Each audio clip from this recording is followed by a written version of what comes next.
Ladies and gentlemen, it's time to have one of the most important debates of all time. And I'm not talking about a presidential debate. I'm talking about debating the best video game levels of all time. That means we have multiple decades of video games to choose from. How do you even make a list like this? Well, you have to ask yourself, what makes a good level? I know what makes a good level. Look at this. It's absolutely perfect. Yeah, not that kind of level. So I think I've narrowed it down. Let's go over what I think are the greatest video game levels of all time. So I actually spent a very long time making this list. I went through forums, I went through subreddits, I went through videos. I looked all over, seen other people's opinions, but then I thought, it really just comes down to my opinion. So these are the greatest video game levels, at least to me. Before we get started, if you could hit a like and subscribe, that would truly mean the world to me. And let's go ahead and get right into it. So the very first level we have to talk about is arguably one of the greatest and one of the most memorable, and I'm talking about Green Hill Zone in Sonic. Whenever you think about Sonic, I know there's new modern games, but whenever you just think about Sonic, probably the image that's burned into your brain is Green Hill Zone. Not only that, the music is probably burned into your brain.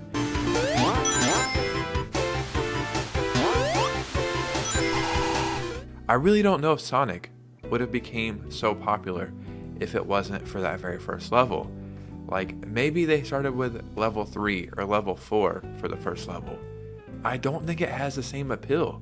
In my opinion, all the pieces were in place. You had the music, the level design, just learning how to go fast and turn into a ball and zip through the level. And then at the end of it, you have your very first battle with Dr. Eggman.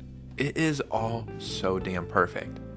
My favorite Sonic level is the casino levels, but I think Green Hill Zone is better. So you know I have to have a Mario level in this video. And the most iconic has to be level 1 in the first Mario game. I read somewhere online that very first Goomba that you jump on has probably been killed over 1 billion times and is actually probably the most killed character in any video game pretty much ever. That being said, I'm picking a modern Super Mario game. And it's from Super Mario Odyssey, and I'm talking about New Donk City. As nerdy as it sounds, this is a level that I think about all the freaking time. I don't know why. It is the coolest and most interesting Mario level ever. It's so charming, it's so fun. And when you're playing it, you really have a smile on your face and you're like, oh my god, look how far Mario games have came. I actually just replayed Super Mario Odyssey for the 3rd time a few weeks ago, and that's because once you beat the game, you actually get like more worlds to explore, so I wanted to experiment with that a little bit. But the moment I got to New Donk City, I felt like I was experiencing it for the very first time. New Donk City feels like the perfect creation, and then on top of that you have Mayor Pauline. I mean, do I really need to say more? So I've mentioned it a bunch of times over on this channel, but I've been skateboarding pretty much my entire life. And it all started with Tony Hawk Pro Skater.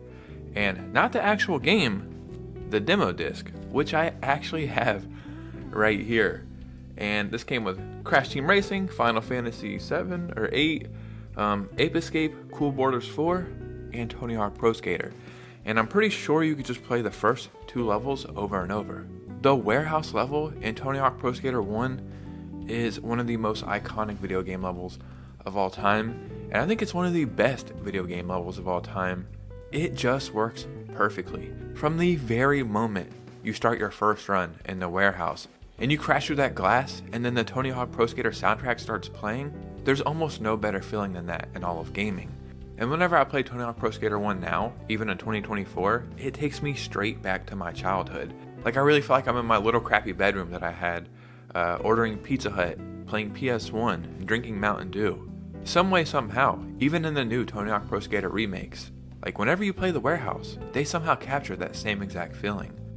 So there's so many amazing Mario Kart levels, and the one that you would probably assume that I would pick is some version of Rainbow Road, and those are good choices. But in my opinion, the best Mario Kart level is the Mario Kart 8 Deluxe version of Waluigi Pinball from Nintendo DS. It is so freaking fun. And yes, I am a little biased. Waluigi is my favorite Mario character. I actually just made a video about a secret Waluigi game, so go check that out. But it reminds me of one of those shows or movies I would watch when I was a little kid, where a toy would come to life, or a kid would get shrunk down and go inside of just anything, like a little kid being shrunk down and going inside of a pinball machine and actually racing in it. The whole way the level is designed, with the background music and all of the lights, it's absolutely freaking flawless. There's not really a lot for me to explain in this one. Like, if you've played this level in Mario Kart 8 Deluxe, you know how fun and perfect it is. And in my opinion, this is peak Mario Kart level design. So another one of my favorite games is Donkey Kong Country Returns. It's a game I've probably beat like 20 times. I absolutely love it. But there's one moment pretty early in the game, and whenever I get to that level, I just get a big grin across my face because I know I'm just about to have a lot of fun. And that is the minecart level. When I was younger, that level was hell to me because I couldn't figure out how to time the jumps properly. And then once you start learning how to time the jumps, you want to be able to go get the little secret items where you almost have to roll off the track and then jump. It's seriously such a treat. And if I were to ask you to think about any of the Donkey Kong Country levels, that's probably the very first one that's going to come to mind. It can be frustrating, but it being a little frustrating actually makes it so rewarding. And when you get through it perfectly without dying at all or without losing Diddy Kong, you're like, man, that was awesome. I kind of want to do that again. So another video game level that has stuck with me forever pretty much at this point, and that I think about all the time, even though I have not played this game in quite a while. It's a level from a Halo 3. In my opinion, Halo 3 is peak Halo.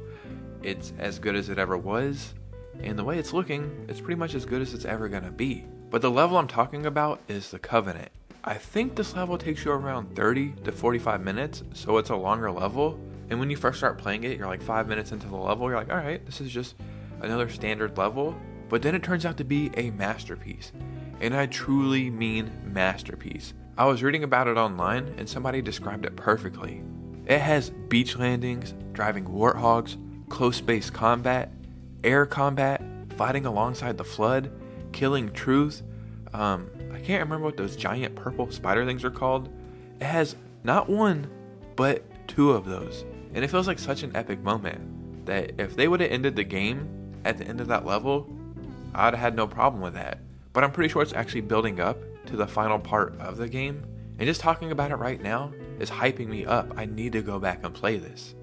So the next thing we're going to talk about, I'm not sure if you would consider it an actual level, but it feels like a level. And I'm talking about the very first time you experience the Elite Four in Pokemon Red, Yellow, and Blue. The entire game, from the moment you leave Pallet Town, is leading up to that moment. And the whole time you're playing through the game, and you're trying to get your 8 badges. Once you get those 8 badges, you're like, alright, I think I'm ready to go do this. But first, you have to get through Victory Road.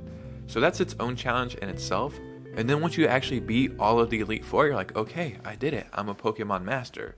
But that's not the case, because you have one more battle. And this is something I experienced over 20 years ago. If I were to play Pokemon Yellow now and get to the Elite Four, I'm going to feel the same exact way I felt 20 years ago.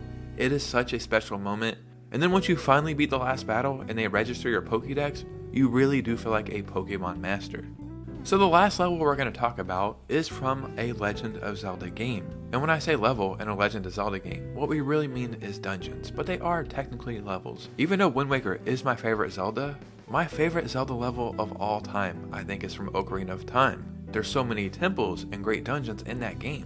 But I'm going to go with the Great Deku Tree, the very first real dungeon that you encounter. It's so special. And one of the reasons why I'm picking this is because not only is the Great Deku Tree just an amazing dungeon and your real first challenge in Ocarina of Time, but he's also a very important character. One of my favorite parts is when you climb all the way up in the Great Deku Tree, and then I think you get like a fire stick or something, I can't remember, or maybe your sword. But then you jump all the way down and slice through the spider web, and then you go into the lower part, you're like, oh my god, this is so crazy, what's going to happen next? And then once you make your way all the way through, and you get to the final boss, I remember playing this when I was like 9 or 10 years old and being like, oh my god, that creature is so damn scary. And even if you were to play Ocarina of Time right now in 2024, it all still holds up incredibly well. Ladies and gentlemen, this video was really fun to make because this was awesome to sit back and reflect on all these amazing gaming levels. So in the comments below, let me know your favorite gaming level. As always, if you made it to this part of the video, follow your boy on Instagram because we're growing over there. And you guys know me, I will see you very soon with a new video. Peace out.